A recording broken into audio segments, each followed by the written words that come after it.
Welcome to Coffee Grounds. I'm here with Jeff Wallitsch at Wallitsch Garden Center, and today we're going to show you how to make your own terrarium, which is kind of like a mini ecosystem. Right, it's like a little mini forest in a jar. They're super easy to do, super cute, something that you can do on like a little weekend project. What do you need to get started? Okay, so to get started, you're gonna need some charcoal.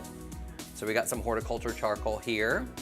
Then we also have some orchid bark, some texture there. We got our potting soil, which is very important. And then we're also going to choose our moss that we want. Any decorative moss will do. This is sheet moss. You can use Spanish moss, anything like that, just to make it a little more decorative. And then we got our beautiful variety of plants here. This is a really cool moss fern. We got some plimosa fern here too. Very pretty to use inside your container. Okay, we have our glass picked out here. We have our vessel jar. here. And so what we're gonna do is that layering effect. So we're gonna go ahead and add some charcoal to it, if you wanna do that I'll do that, all right. And then we got our orchid bark.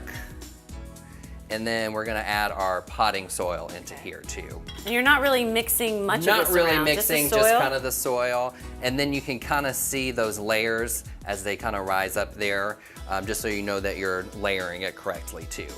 So we're gonna pick out our plant that we have. This is the moss fern, which is really cute. I love this guy.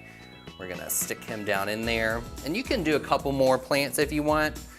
Just depends on how big your vessel is. And then we'll go ahead and add that moss in there. Moss on around just there. to add for a decorative sense too. I want to show everybody kind of the different, you can use not just this kind of a glass, but right, a lot of your finished product here, coffee cup, mason jars, wine glasses, anything that you really have in your home. For a derby, you can use a derby glass. Exactly. Love it. Nailed it. For a complete step-by-step, go to wallitch.net.